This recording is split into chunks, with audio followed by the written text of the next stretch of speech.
আমরা Chrome ব্রাউজারটি select করব। তারপর আমাদেরকে সার্চ করতে হবে, আমরা এইখান থেকে সার্চ করব। ওকে, তো সার্চ করার জন্য এখানে দেখুন ক্লিক করতে হবে।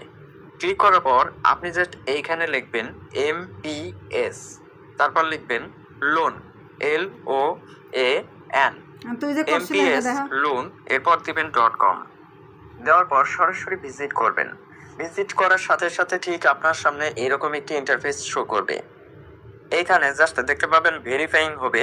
ভেরিফাইং হওয়ার পর আপনার সামনে ঠিক এরকম একটি ইন্টারফেস শো করবে। এই ওয়েবসাইটের মাধ্যমে আপনি খুবই সহজে লোনের জন্য আবেদন করে লোন নিতে পারবেন এবং বিকাশ নগদের মাধ্যমে সাথে সাথে কিন্তু লোনটি রিসিভ করতে পারবেন। তিনটি দেশে অনলাইন লোন অ্যাপ থাকে, কিন্তু আপনি 1 লক্ষ টাকা উদ্ধার করতে না পারেন, রেজিস্টারে ক্লিক করতে হবে। একবার থেকে লোন আবেদন 1000, 10,000, 20,000, 30,000, 50,000। এখন এখান থেকে আমি 20,000 এর উপরে ক্লিক করব। 20,000 এ ক্লিক করে দেওয়ার পর এখানে দেখুন মেয়াদ। তো মেয়াদের এখানে দেখতে পারতেছেন আছে কত, 3 মাস, 6 মাস, 9 মাস এবং 12 মাস। এই মেয়াদের মধ্যে লোনটি পরিশোধ করতে হবে।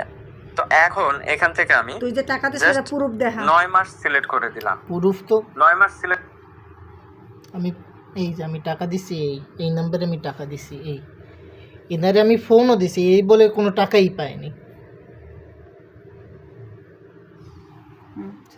এখন আপনারা শুনতে পাচ্ছেন, এই যে লোনের মাধ্যমে টাকা ওঠানো হয়, ঠিক আছে? এই দেখেন 1,000 টাকা দেওয়া হয়েছে, এখানে 1,000 টাকা নিয়েছে, ঠিক আছে? আর তারা বলতেছে যে তারা নাকি কোনো টাকা পায়নি।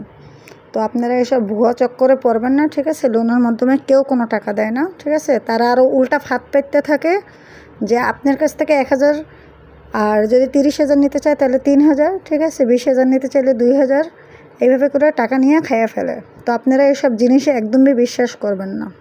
এটা জাস্ট আমরা ট্রাই করার জন্য করছিলাম যে এটা হয় কি না হয়, বাট দেখলাম এটা পুরোপুরি একটা ফেক, ভুয়া, ঠিক আছে? আর এটা আপনাদের প্রুফ দেখাই দিয়ে, দেখেন আমি 1,000 টাকা পাঠাইছি, এই দেখেন এই নাম্বারে 1,000 টাকা দেওয়া হয়েছে। আর এটা পুরো প্রসেস বিকাশ থেকে দেখি আমরা দিছি, বাট আমাদের সাথে মনে করেন যেটা করছে এটা পুরোপুরি ভুয়া ছিল, পুরো 1,000 টাকা খেয়ে ফেলছে।